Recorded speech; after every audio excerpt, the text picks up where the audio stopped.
Welcome to the Israel Answers series, connecting Israel, the Bible, and you. Join Susan Michael as she explores timely issues and current events from a scriptural perspective to equip the Christian world with a balanced and biblical response. Be sure to subscribe for future episodes, which will ignite your faith and bring the Bible to life in your everyday world. Now, let's join Susan with your Israel Answers. We are still here today at the National Religious Broadcasters Convention, where we are seeing many friends of old and we're meeting new friends, and we're learning about all kinds of different organizations that are in Israel or involved in Israel. And so we now have with us as our special guest, David Roth and Menachem Bar Shalom of the Israel Magen Fund. And so we're going to learn all about that organization and their work.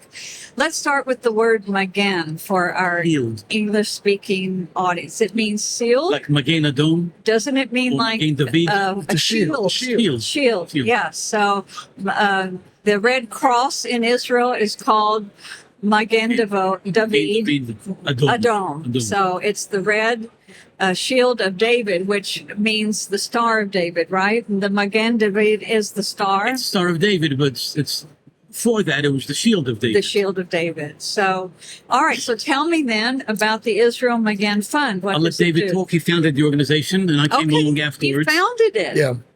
So I founded it 3 years ago.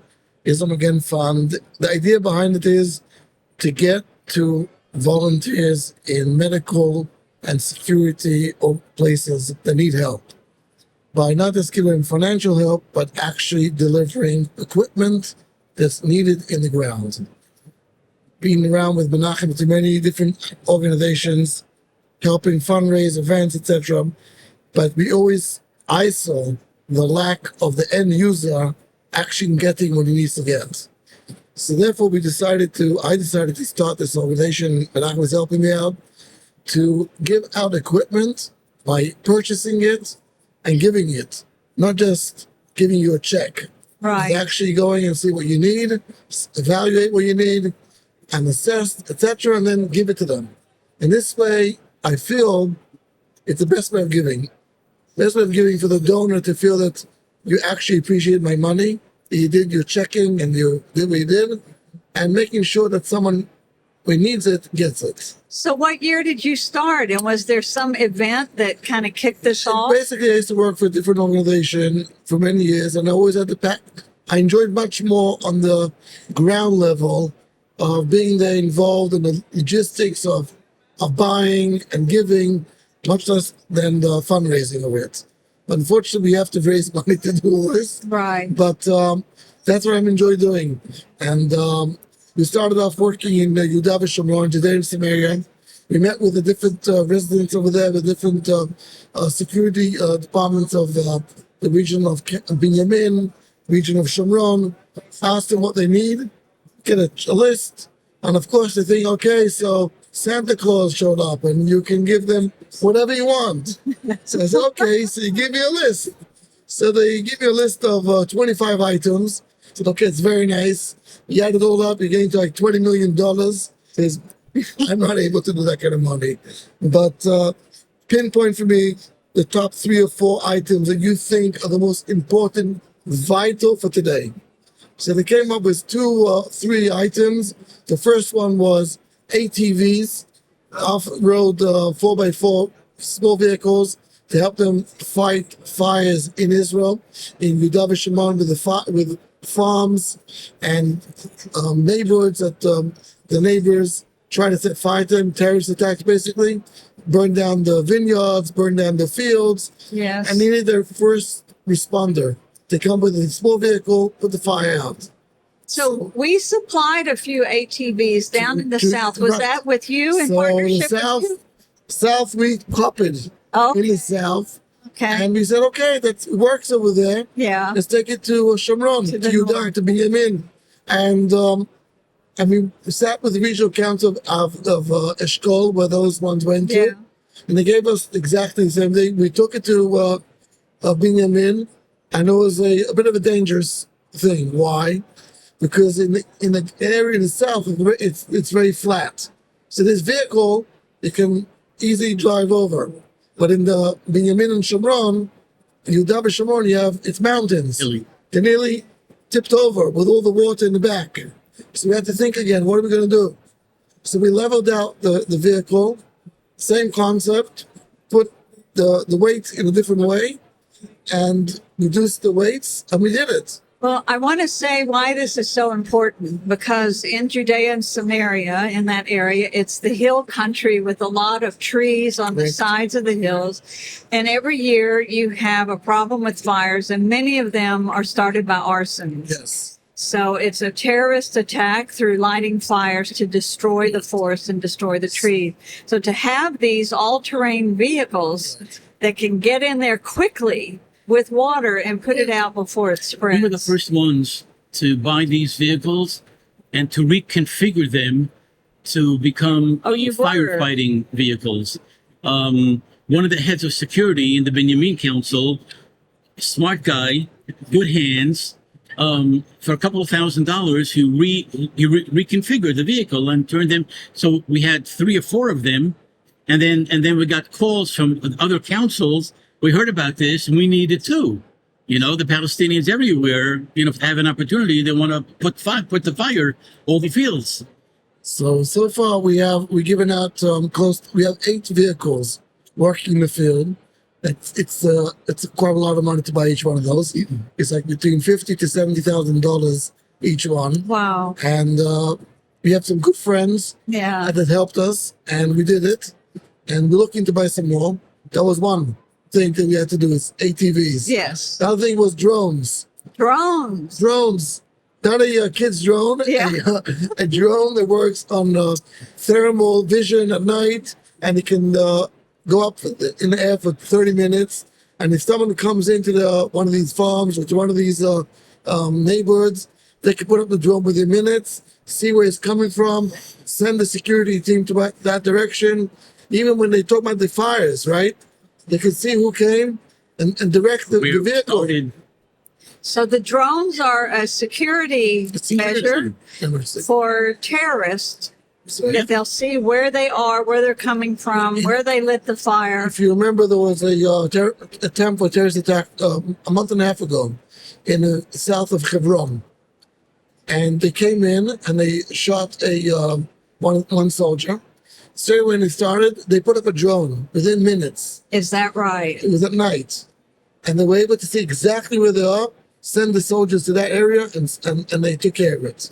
Hebron, in English is Hebron. So our Bible readers may know of Hebron. So the drones are necessary. I don't want to say all over the country, but certainly in the hilltop villages, communities, in the Shomron, in Binyamin, in the Hebron region, and down south also. Most of the kibbutzim and moshavim that were attacked, I think there are 44 of them, most of them do not have, one of these semi-expensive drones. The more expensive ones also. If we had the money to buy 10, 20, we'd be able to give them away overnight. You're saying there were 44 communities that were attacked? 22 were attacked, and then in the next region on, next envelope was another 20. Like they went in like at least 5-6 kilometers. Yeah. We met with communities on the next tear. Okay. And they were said, we have to be prepared. Okay. I got a phone call this week. One of the security teams says, we need a drone. Says, we thought we were going to get one. Can you donate one? I said, yeah, I never say no to anyone. I say always yes, and we'll figure it out. Have to say no, I tell you. And, so how much does a drone cost? This kind of drone is $8,500. $8,000. Yeah. And it adds up, and it's... And these is proven that it can save a life. And this is what we do in His Magen Fund, that we identify the problem where the end user, like I said in the beginning, is missing his equipment. We buy it and deliver it. Wonderful. And that's what we're doing. Wonderful. And since the beginning of the war, we've been delivering to the field to soldiers. Thousands of soldiers, through our help, received warm jackets, thermal undershirts, head flashlights, a bunch of equipment. Each of these units called us up from a friend I heard, and how do you get my number? I said, no, my friend heard that. That's okay. What do you need?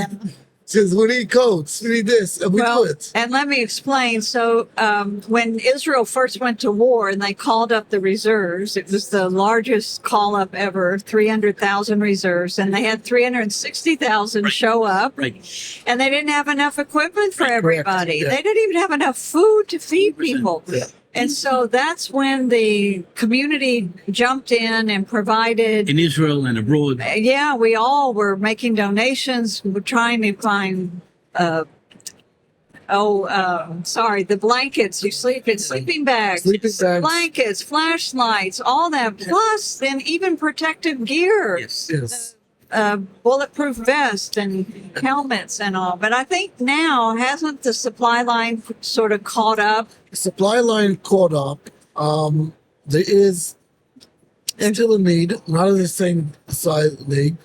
You have to understand that basically what we're giving them is some upgrading what they get, right? Okay. A sleeping bag that we get from the army, right? Yeah. Is it the best sleeping bag? Probably not. Right? Is it warm enough at night? With the jackets. A jacket, is it a good jacket? It's good enough. It's sufficient, right? So what we're giving is something a bit better, right? Uh-huh. Making sure they're getting something a bit better. And now we've seen the problem in the Army, in IDF, and the resources of what the Army does. So we are working now on programs that soldiers going in now to the Army should get from the beginning already, certain equipment that we can deliver to them. Then when they recruit going in end of March is going to be a big recruiting of new soldiers coming in. And they're even bringing forward now, because of the situation, certain teenagers are supposed to go in another year from now. We brought them into March, and in April they're going in. It's a big gap that the Army is trying to build up. Of course, for the troops that are being sent up north, it's cold. Very cool. Very cool. And I've been to places where up north, when a month ago it was pouring, it was rain, snow. Our equipment gave all the way up to the northern part of Mount Hermon. That's the coldest part of Israel. yeah, it's freezing And those cold. coats we bought, they Yeah. really loved them. I've been on the Golan Heights with the tour group before, and that wind is blowing, and it will just freeze you all down to the bones. So I They can had also imagine. organized in the last 2-3 months, maybe half a dozen barbecues for hundreds of soldiers. Yeah. I mean, they have what to eat, but it's not the same quality. no, of course And not. there's nothing like a good on-the-spot barbecue for soldiers. So, well, it's wonderful to hear about your work, and I hope that we're partnering with you there We in hope so, too. Jerusalem. And You can recommend the viewers or listeners to go online at israelmagenfund.org. okay, They can learn more about the organization. They can contribute online. We're a legal 501c3 in America, and Okay. we're also in Israel as well. wonderful. Well, these are the kinds of really heartwarming stories of, in the face of need, how that the people come together and start these kinds of charities to help provide for the people greater security and even warmth and food, for the soldiers. It's really heartwarming. And I think the message that we got from this war, and really hope we get this message clear for everyone, is the unity yes, and making sure that we're all united together, and enough with the people fighting in different ideas, because without one another, we're not going to be. yes. You're not going to work. Israel had a lot of division last year with the protests Yes. and the fights over the laws and all, but now I think a lot of that has been overcome, that there's greater unity in Israel, and we're seeing greater unity amongst Jews and Christians too, so that we all come together Right. and we work together for the betterment of Israel and for the people there. So thank you for Thank you. sharing. Thank you for the work you're Yeah, doing. it's nice to hear about what you're doing. God bless. Thank you. We hope you have enjoyed this episode of Out of Zion with Susan Michael. Be sure to subscribe to Out of Zion now on Apple Podcasts, cpnshows.com, YouTube, or wherever you like to listen and learn. Out of Zion with Susan Michael is a production of ICEJ USA, all rights reserved.